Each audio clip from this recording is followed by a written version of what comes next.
Hello, everyone. Thank you for joining us. My name is Sharon Shafrir from Hope for Israel Alliance. I'll be giving some technical support before I hand over the baton to Tali from Hope for Israel Alliance. And I will just let you know, as I put it earlier in the chat, that this webinar is recorded. Also, it's going to be captioned in English mostly. And if any of you is speaking a different language, prefer to have it in a different language. Thank you, Tali. You can choose to have the captioning done in a different language. So you first go to the bottom of your screen, choose the captioning. From there, you choose the language that you would like the captioning to be presented. And there you go. So, Tali, thank you. Thank you, Sharon. So my name is Tali, and I'm from Hope for Israel Alliance. Hope for Israel Alliance is a grassroots Zionist organization led by volunteers across the world. And on this call, we have participants from Europe and North America. And please feel free to reach out if you want to connect with your local organizer. We'll put a link to our webpage in the chat, so feel free to connect with us. And thank you all for joining us today as we mark 471 days since our loved ones were taken hostage by Hamas. It's a very emotional day for all of us that started with the rescue of the body of Doron Shaul that was killed and kidnapped in 2014. And it ended with the first hostages released as part of the new hostage deal. So Romy Gonnen, Emily Damari, and Doron Steinbrecher are alive and home with their families. So in order to understand this hostage deal, we are happy to have with us Tal Schneider to give us the rundown of this deal. Tal Schneider is a leading political and diplomatic correspondent for the Times of Israel. Previously, she served as a correspondent in Washington, D.C. for Maariv Daily. She was a political correspondent for the Globes, and she's a frequent Israeli radio and TV commentator. Schneider has earned multiple awards. Her work has appeared in Globes, Haaretz, TheMarker, Maariv, Mako, and many other places. So thank you for joining us, Tal, and I'll hand it over to you to tell us more about this deal. Thank you. It's good to be here. Very emotional day in Israel, emotionally draining. I mean, we were in front of the TVs, or maybe some people are in the hostage square, but personally, I was in front of the TV for the entire day, unable to even concentrate. I have to tell you, being in the news business, I probably was not able to concentrate on anything since around Wednesday, when we knew that the deal is being signed, and then the government and cabinet and government approval. Very tense.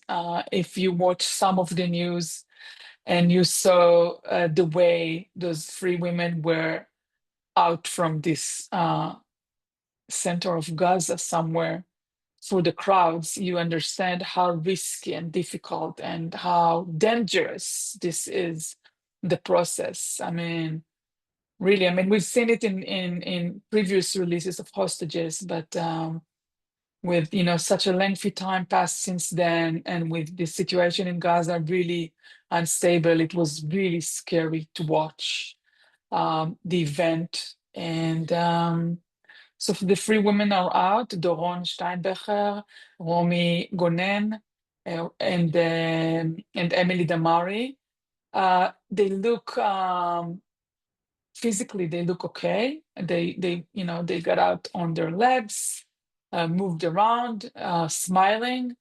But obviously, we know from previous releases of hostages that in the first 24 to 48 hours, the excitement and euphoria for the situation brings on a smiling faces and really a good atmosphere.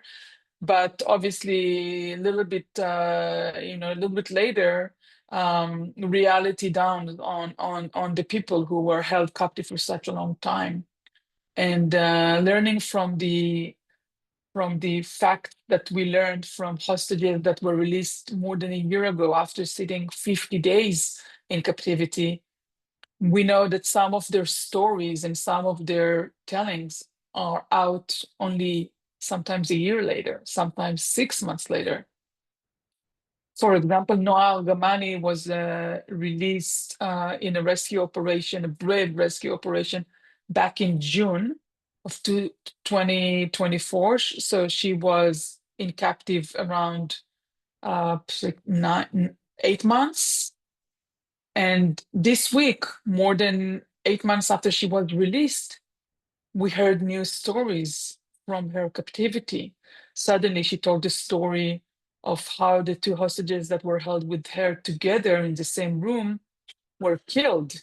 One of them in a bombing in front of her eyes, and the other one in a murder in front of her eyes. And she witnessed those two, and those people she was, in captivity with them for about 6 months, not straight from the beginning, but later on, were suddenly killed in front of her eyes. So, and this is the first time that she's told this story, just a couple of days ago. So we know that whatever they tell and feel at first instance is not always the case. And there are requests from Israel's authorities, from hospitals, from even Justice Department, IDF, Prime Minister Office.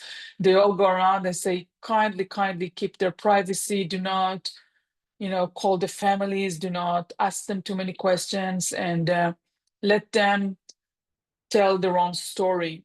One of the biggest conclusion they had from the first phase of release of hostages back in late November 2023 and early December of 2023 was that people that are held in captivity, the first thing they need to do is to regain control of their lives, which means they need to be able to make their own decisions, including what to tell, when to tell, and to whom to tell. So, the first steps are making sure they know how to make decisions on their own lives, including from the very, very close family members, parents, brothers, and sisters.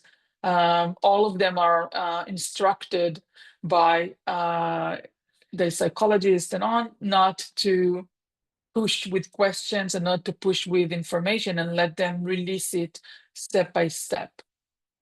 Now, the hostage deal is a complicated one.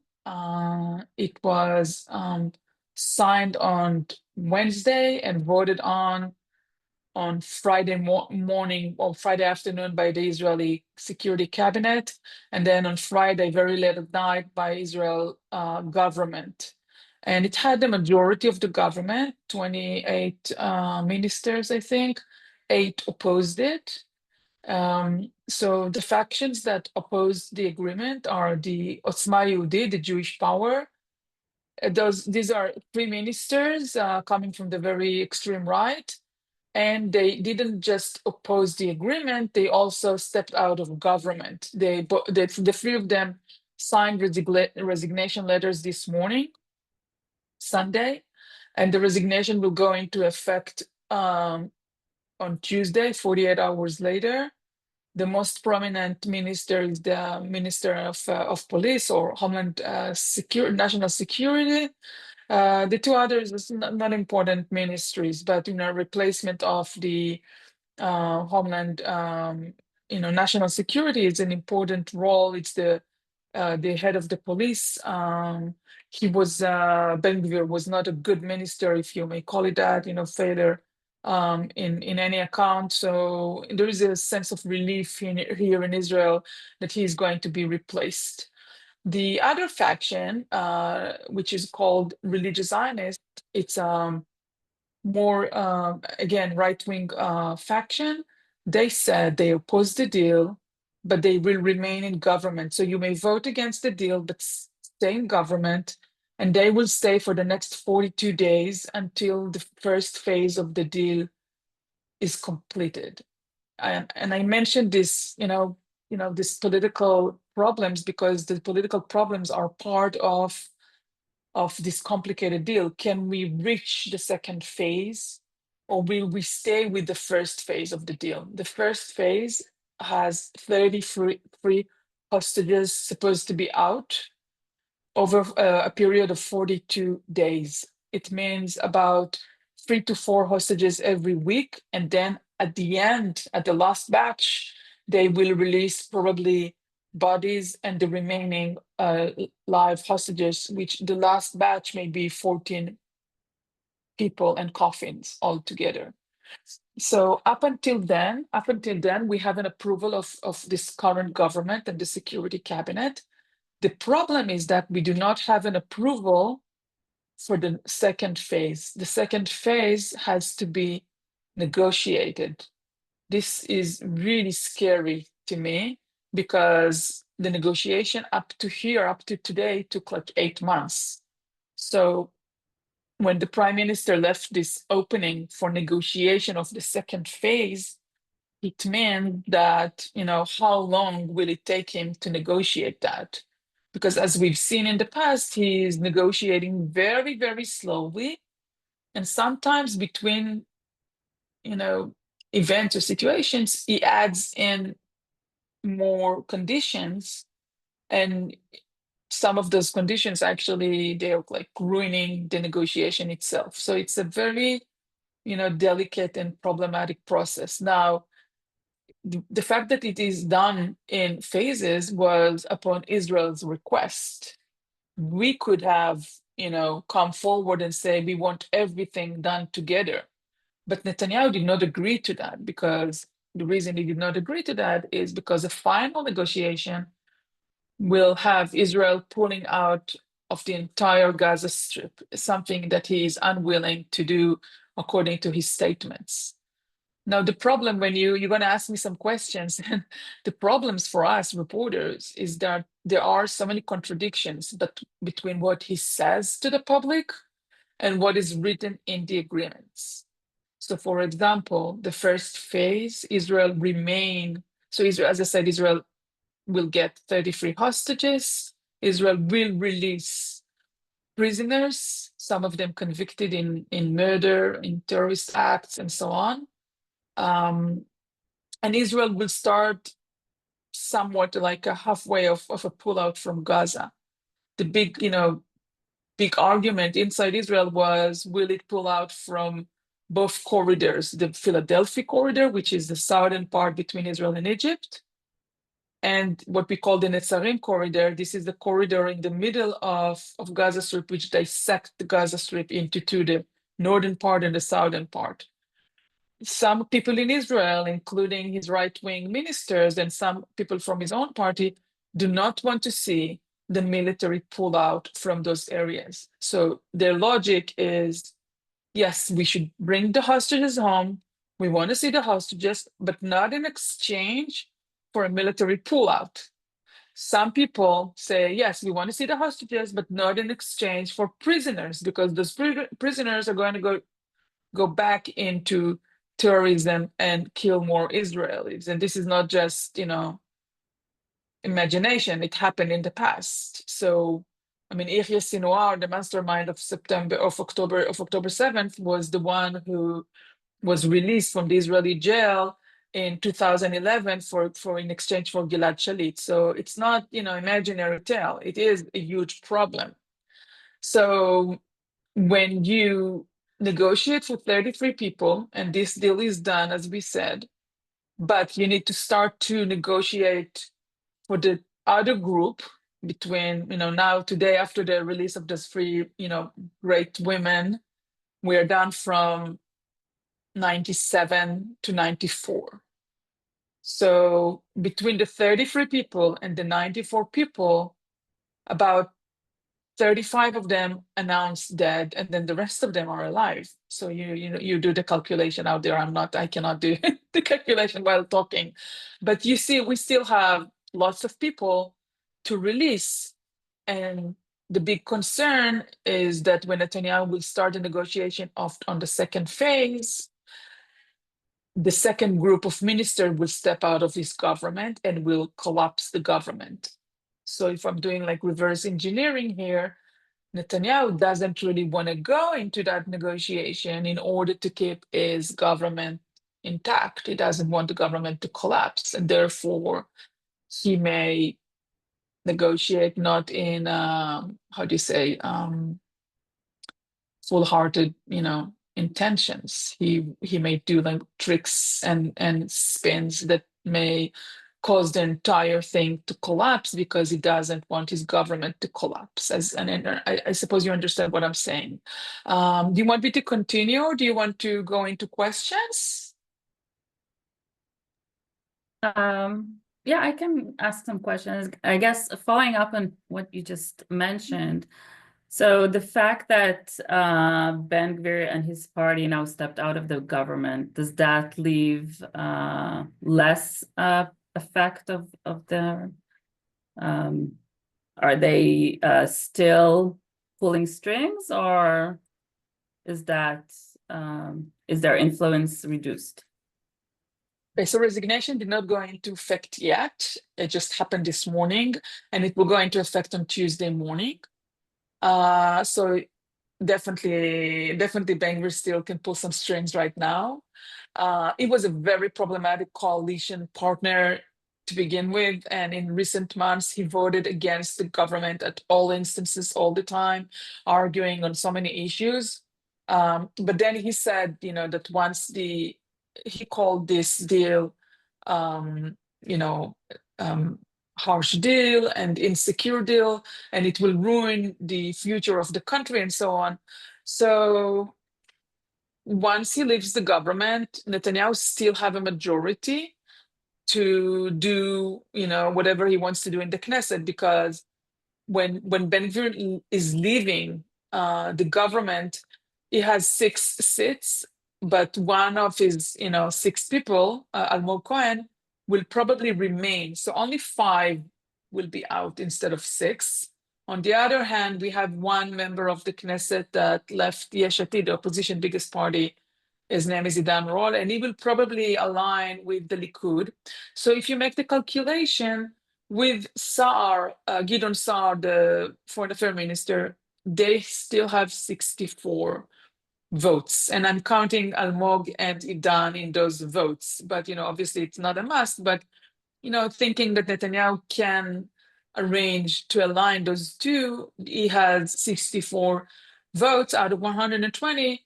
You can really survive with that for a lengthy time. It's supposedly, it's a narrow government, but, it can be stable.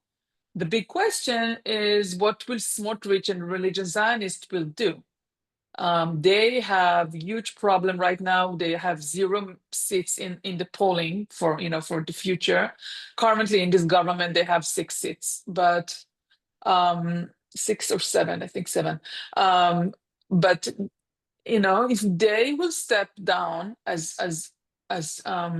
soon as the first phase of the deal after 42 days is complete, if they will step down, so this government will not be able to pass the budget, for example, and if you don't pass the budget by March 31st, then there is election, and then the election will take place at the end of June 2025.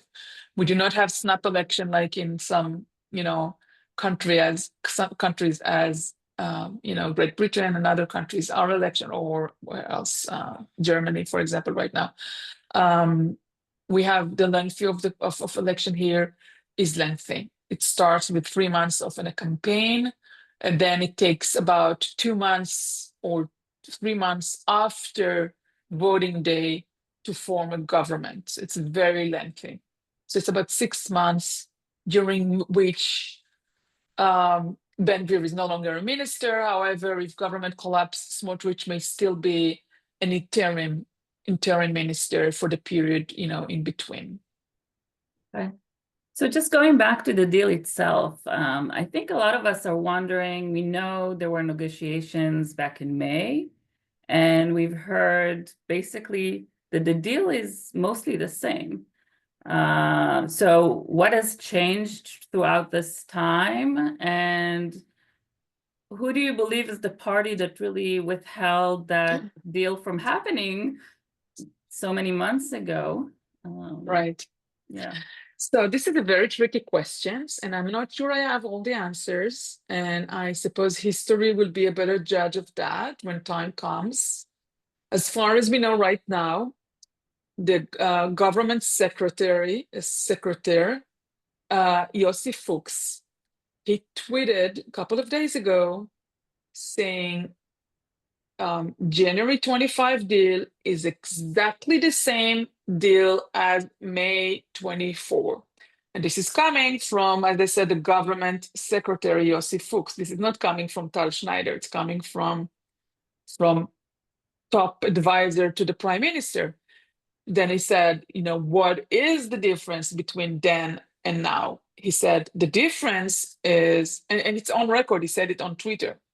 He said, the difference is that on May 24, Hamas disagreed to go on with that deal, whereas in January 25, he agreed to the same conditions. He agreed to them.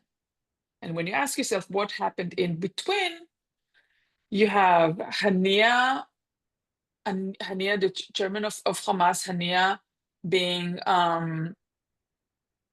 killed, assassinated in Tehran end of July. Mohammed Def killed in Gaza mid-July. Sinwar killed in Gaza October 24. Then on November, you have a ceasefire with Lebanon, which led to taking the rebels on Syria, which led to, disassociation, disconnection between Iran and its axis in Lebanon and Hezbollah. And obviously Hezbollah leadership assassinations all over the map, like 5 or 6 of them, including Nasrallah. The Pagers operation, the walkie-talkie operation, the entire Syria military operation. Israel took down the entire former Syria Assad military. All of those events left Hamas alone. No Iran, no Hezbollah. Only Houthis in Yemen are still shooting rockets at us. So when you think about all of these events, and then when you ask President Biden and Secretary of State Blinken, they tell you on the record, oh, the deal is the same deal, but Hamas disagreed. So they support the prime minister position. The problem with that is we have Ben Gvir, the Israeli minister, the police minister, as I said. He says that he managed to block that deal because of political interest. He said it on record. So he claimed differently. He claimed that the deal did not go through because Hamas didn't want to do it. He claims the deal did not go through because he blocked the prime minister from doing it. That's one problem. The other problem is you have Benjamin Netanyahu putting more conditions into the deal at around June and July. So conditions that were not in the deal in May were added by Netanyahu and then rejected by the Hamas. Now, if you want me to make a ruling here, I really can't. I don't know. I think it's hard for me to just throw away whatever Biden, Blinken, and Netanyahu are saying. I'm not a big believer in Netanyahu, but when Blinken and Biden are saying it, some people in Israel say, okay, Blinken and Biden also have their political heritage. They want to make sure not to get out of the administration in a fight with Bibi Netanyahu. I guess with like many things, the truth is somewhere in the middle. Maybe yes, maybe no. I can't really tell you. I mean, it's not like I'm trusting Ben Gvir, right, on his claim. So Sure. I mean, I'm not a big, I'm not trusting any of them actually. I mean, we've been disappointed by our leadership for so many times during that, this year. I think it's that's really hard to trust them. One of the main problems is knowing whose words to take, and it's been really difficult. Mm-hmm. So speaking about some of the world leaders and countries that have supported this deal and negotiated this deal, what do we know about the guarantees that they brought to the table? What exactly is Qatar and Egypt and the US? What have they guaranteed to make this deal happen? What will happen if one of the parties doesn't hold up to the deal? Wow. So I think everybody in Israel assumed that the Hamas would not hold up to the deal. I mean, we've seen it today. They were supposed to release the name of the hostages on yesterday at 4 p.m. The names did not come out. Romy, Doron, and Emily. The names, there were rumors. I mean, we thought we knew the names, but we wanted, I mean, the Israeli side wanted the Hamas, according to the signed deal, the Hamas was supposed to give the names by 4 p.m. yesterday. They did not give the names. It came up to a point that last night, very late at night, the prime minister said, they are in a breach of the deal. They did not bring in the names. This is a breach. The ceasefire will not go into effect. Then when we woke up in this morning, the IDF said they are breaching the deal because they didn't give the names. We are attacking in Gaza. And I was like, oh my God, it's like another attack. They actually attacked in Gaza this morning before. So instead of the ceasefire to go into effect late last night or early this morning, it went into effect at 11:15. And when you ask me what are the guarantees, so Hamas people are not supposed to shoot or put bombs or shoot rockets or aim with snipers at IDF soldiers who are still inside Gaza. And Israel should not have UAVs, airplanes, tanks shooting, none of the shooting ceasefire. So nobody's shooting anyone. And one of the things that happens already, people are out of their houses in Gaza and they will be allowed to go back to the northern part of Gaza by foot only. They're not allowed to bring in cars. In order to get into the other side of Gaza, they have to cross the corridor that I just mentioned earlier, Netzarim corridor. So they have to cross through Israeli soldiers in what we call like an opening. It's tricky and it's a dangerous situation for both sides. And there is a lot of talks about. Are they being checked while they pass? No. No. But as I said, they're not allowed to bring in vehicles, so they can only pass by foot, which is a slower movement. And I do think the IDF holds cameras out there. In the past, through that year, one of the problems with those passages was maybe they will try to relocate the Israeli hostages, take them undercover from one side to another. So they put cameras to check that. But right now, there is I think the flow of people did not start yet. And there is a lot of humanitarian aid coming in already from all entries. Instead of like 400 trucks a day, up to 600 trucks a day. And what are the guarantees? There is a lot of talk about reconstruction of Gaza. It will not start right away. We heard from world powers and from donors countries, they're unwilling to bring dollars in as long as Hamas is still in there. So that's another huge problem. And as I said, for the Israelis, the biggest, threat on the Israelis is the fact that they hold hostages. And as I said, we have the remaining hostages. Some of them are young men, soldiers. I mean, taking into account that all of the women and part of the young men who were sick or humanitarian and the men that are elderly will be out within the next few weeks, then we will have those young men and young soldiers who will remain in there. That's the biggest threat on Israel because, we cannot have them executed, killed, or so. So as for the hostage release, I know they were divided into different categories. And also the prices are different, right, for each hostage category. So can you tell a little bit about, I know the plans for the release of these 33 hostages, are the numbers the same? Are we releasing the same number of terrorists for live hostages as we are for dead hostages, dead bodies? The key changes, I think they have like 30 prisoners for today release for each. They have like 90 people released.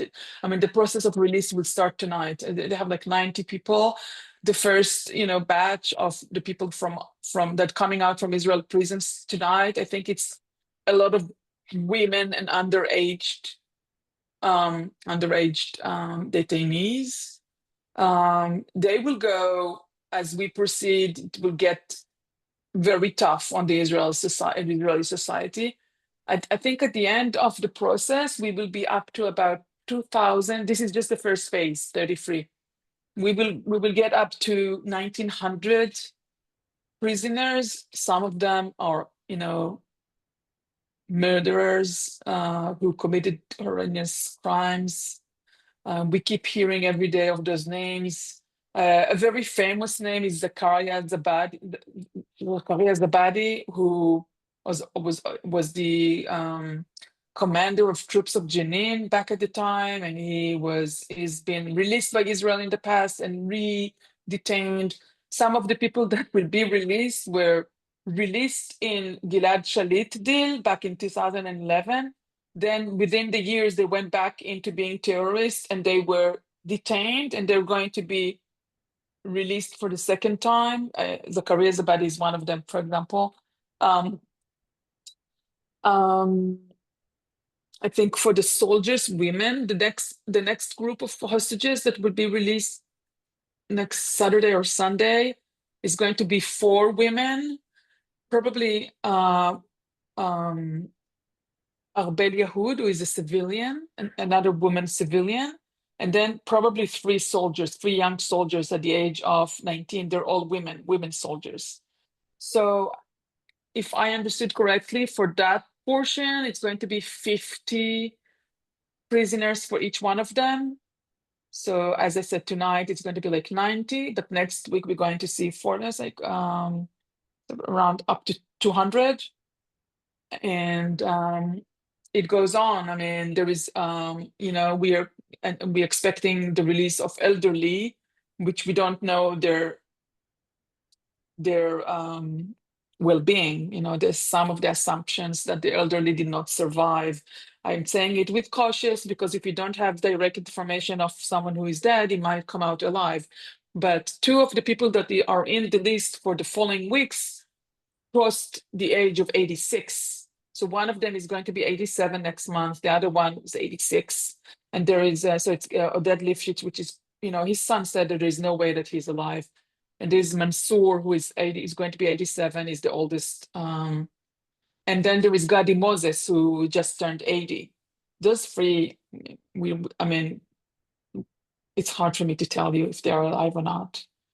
Hopefully I've heard that Gadi Moses may be still alive. And yeah, we a pray very for difficult situation, because I have to tell you that some of the people that are coming out, it's a very somber situation. Some of them lost family members and they will have to go to funerals.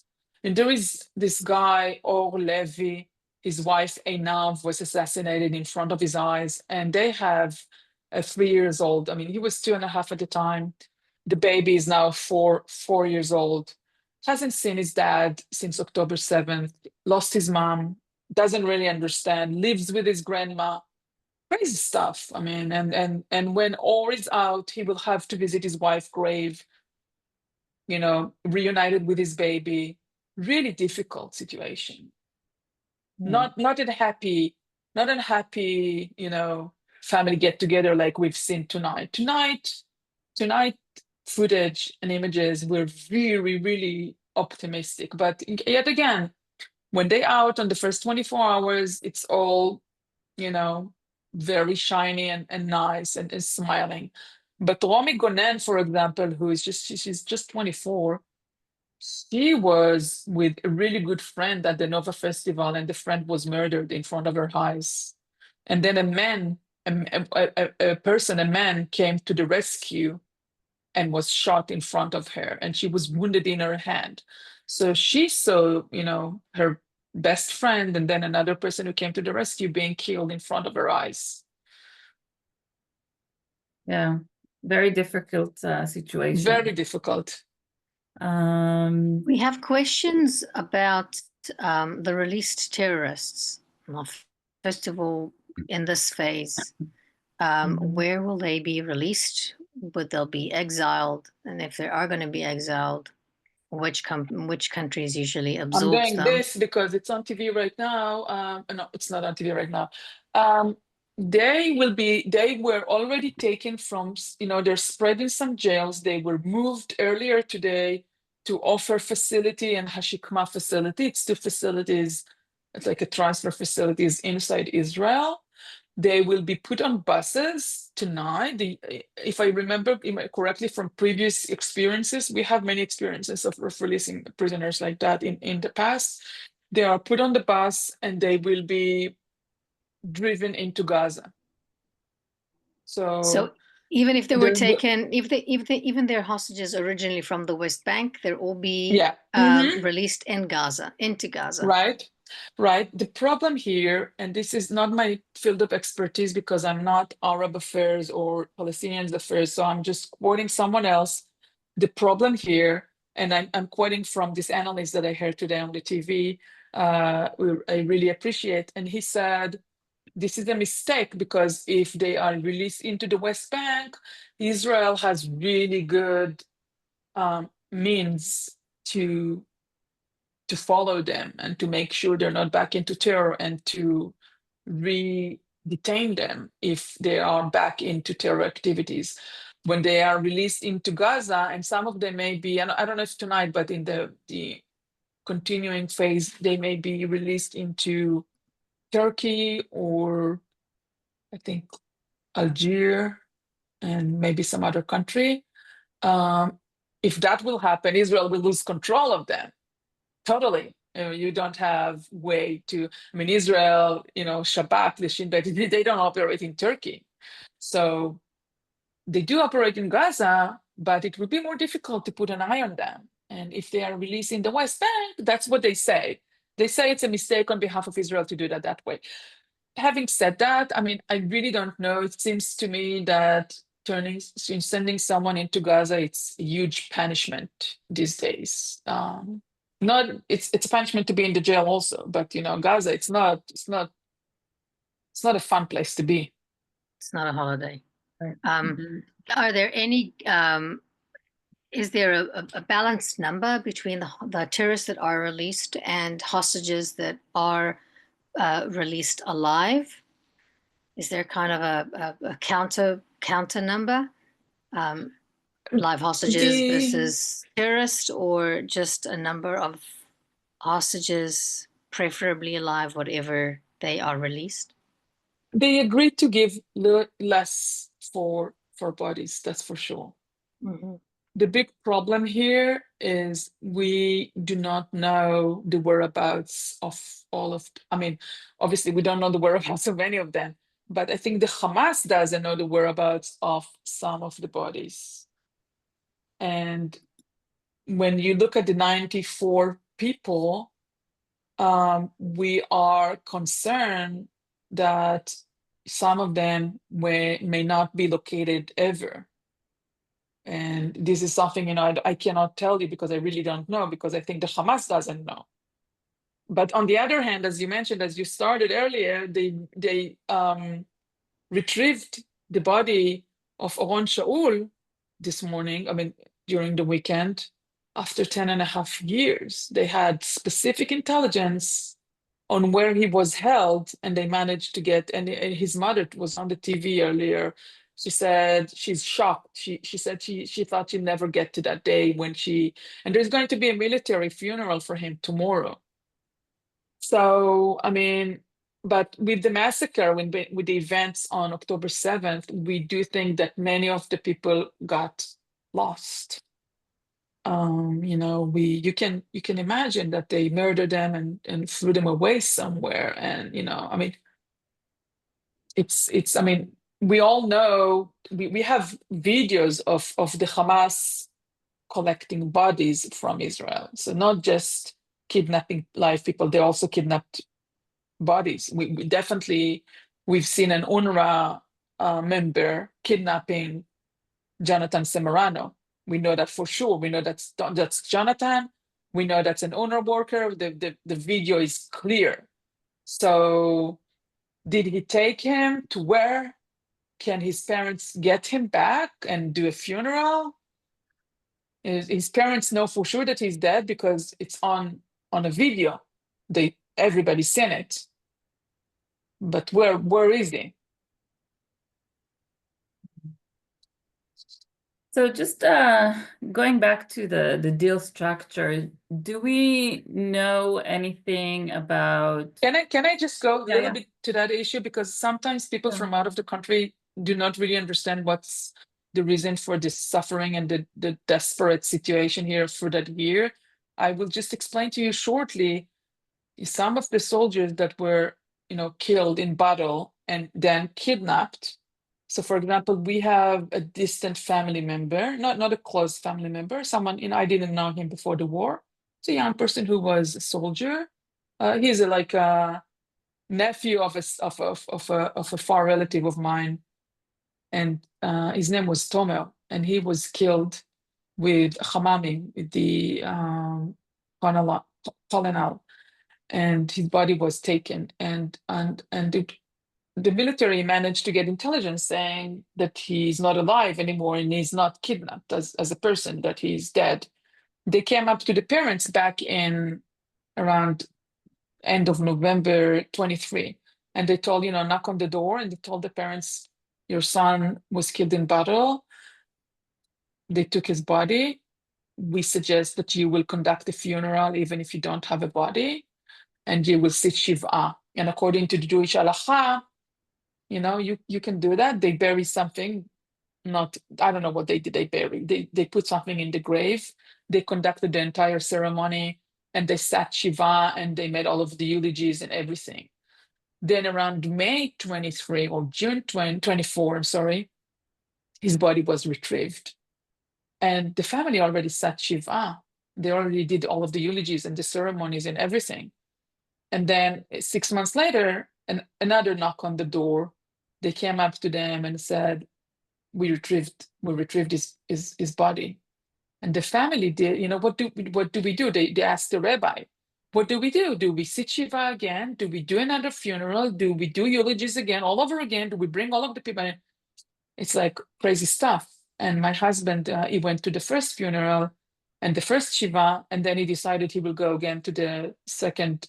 So they conducted another funeral, more eulogies, another Shiva. I mean, this is like experiencing, and this time for the real thing, because this is the body, the situation, the mental health of the community, the people, the family, the parents. You get media coverage for the first funeral, then you get a media coverage for the second funeral.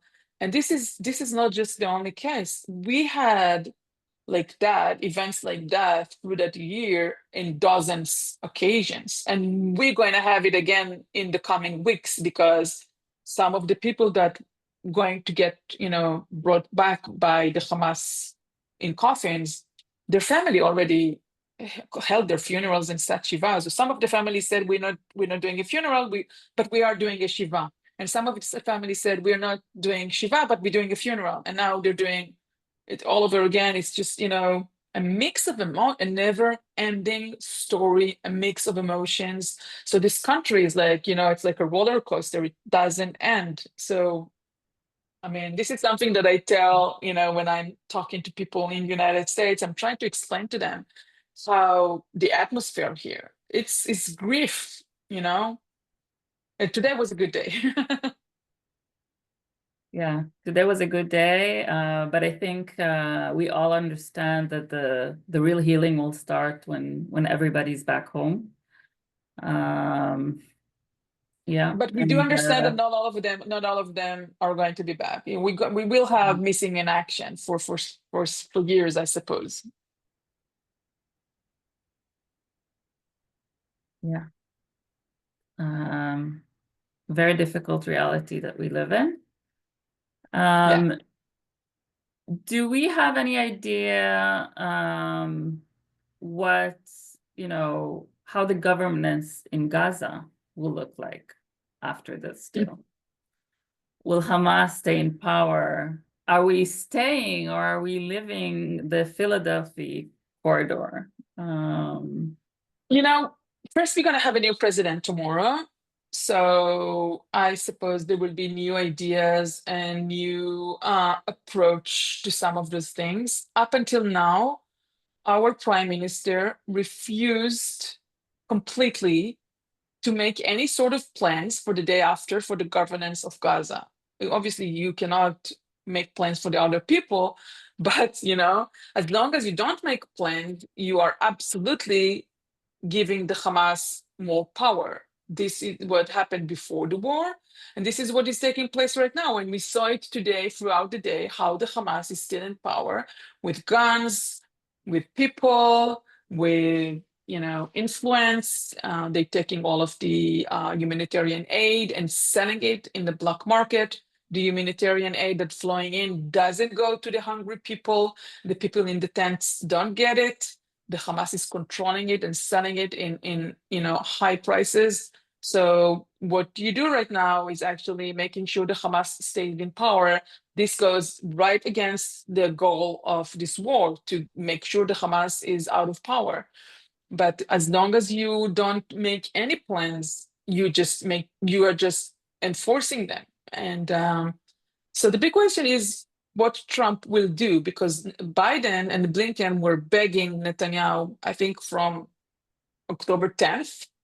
I mean, first time Biden said the day after was on October 10th. They started putting pressure, but it did not help. Netanyahu refused any type of solution. And the solutions are limited. You have, either have Hamas in power, let the Palestinian Authority take some responsibilities, or you send your own soldiers to deliver the food, which is, to my opinion, this should be off the table. And obviously the other option is like what we call the Somalia solution, which is like chaos. It's really bad, because chaos bring in crime, terror, and nothing is done as per infrastructure, health, and cleaning and reconstruction, nothing. So I mean, I suppose from what we hear, the countries such as Saudi Arabia and Emirates and others, they're completely unwilling to enter or to help as long as Hamas is in power. So the key challenge from hearing correspondents who do cover the Arab world more profoundly is that, as you said, no other Arab country is willing to send her own, and it's usually not their own. It's usually people who get paid to do that from either Pakistan or other Muslim countries. So that's a huge challenge. With that said, part of the deal has components of guarantees of other countries, from the US, from Egypt, from the EU, as Tali earlier mentioned. And the question is, what guarantees are they that Hamas will utilize the support that will be given to rebuild Gaza through this deal? Any agreement that is made to provide humanitarian care to the people suffering in Gaza, what kind of guarantees are there that anything will change, and if any?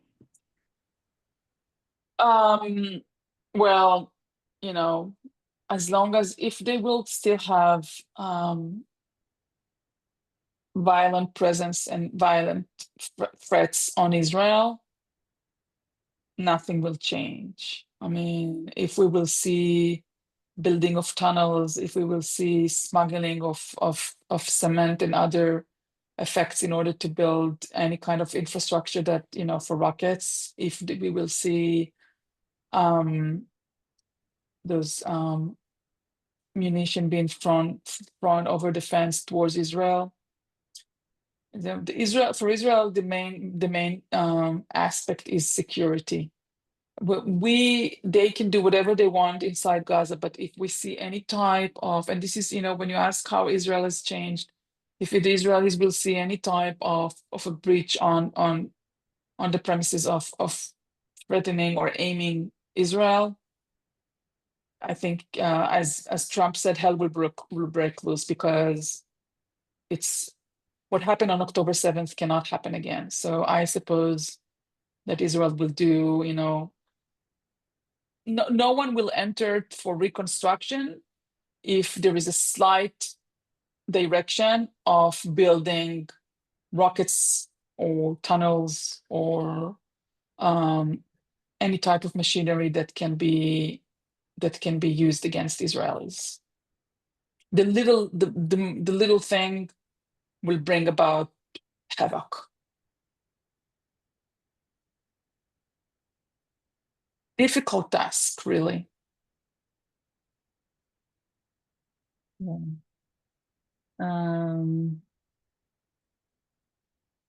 I read today somewhere that Trump has a plan to evacuate the Palestinians out in exchange for some sort of reconstruction. So he wants to take out like 2 million people, put them in Indonesia or something for a couple of years, rebuild, and then bring them in. I don't know if I read it correctly. It seems like crazy, but you know.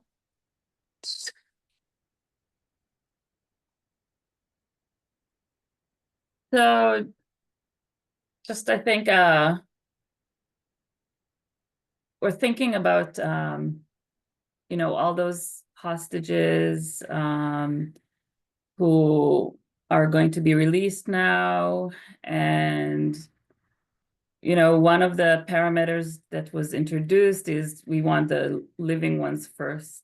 And I think one of the major question is what happened to Beavis family.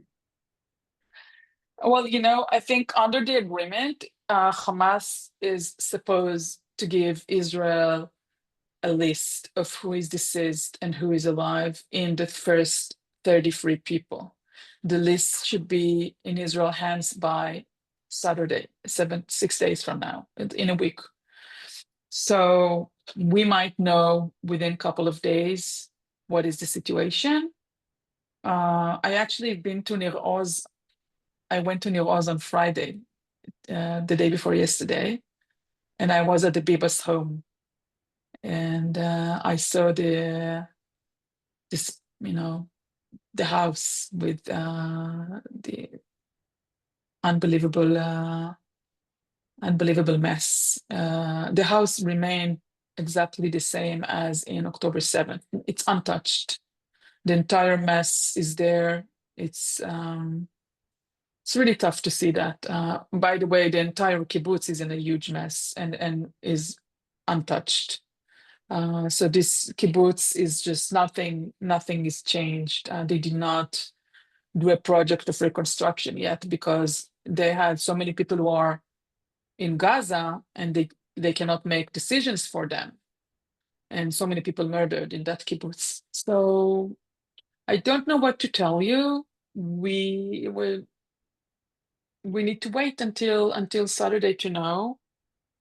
There is little hope that they are alive. It's really hard to conceive that babies like that survived a year-long captivity of 15 months captivity. But Yarden is the father is alive. We know that for sure.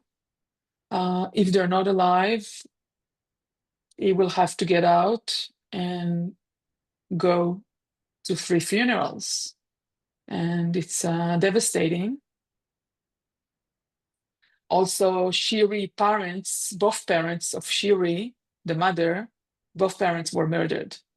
So she has a sister. Her sister, she remained without parents, and perhaps her sister and two nephews. And the family of Yarden is very, very big. We saw him all over the news in the last couple of days. They're waiting for him. His mother took to an interview for the first time yesterday. She was unable to talk to the TVs up until now. She sat for an interview together with Shiri's sister.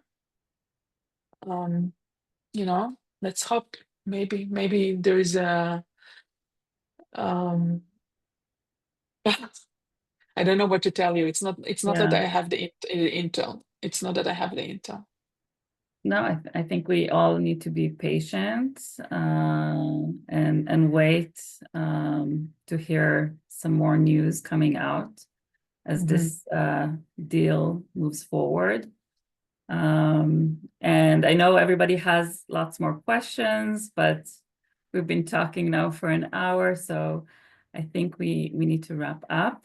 So first, I want to thank you so much for taking the time to spend with us. I know this is a very busy day and things are still developing. And I want to say to everybody that's on the call, if you enjoy this webinar, we are going to have further webinars in the next few weeks. So there's like footage now coming out from the hospital for those girls reuniting with their entire families. It's unbelievable. It's just coming out right now. Oh This is so moving. It gives me chills. My entire body's in goosebumps. Oh, I think I see. I think this is Doron. I think this is Doron hugging her parents now, her sisters. Oh my God. I have to finish up. I have to wrap up and go watch it. So let's stay with those images and hope that all the hostages will be reunited with their families. We are fundraising for the hostages' families to help them directly as they're going through this effort, this fight to bring their family, their loved ones home. They need our help. And today we're focusing on Bar Cooperstein's family. He was a worker at the Nova Festival. He was a security guard. And instead of running away, he stayed behind to try to help everybody. And he was kidnapped. And his family really dependent on his work and his salary. His father is handicapped. And so we would appreciate if you guys would put even $5 or how much you can to support his family. And we continue in prayers and hopes and advocate for everybody to release the hostages as soon as possible. And thank you so much for being with us. Thank you. Bye. Bye-bye. Thank you.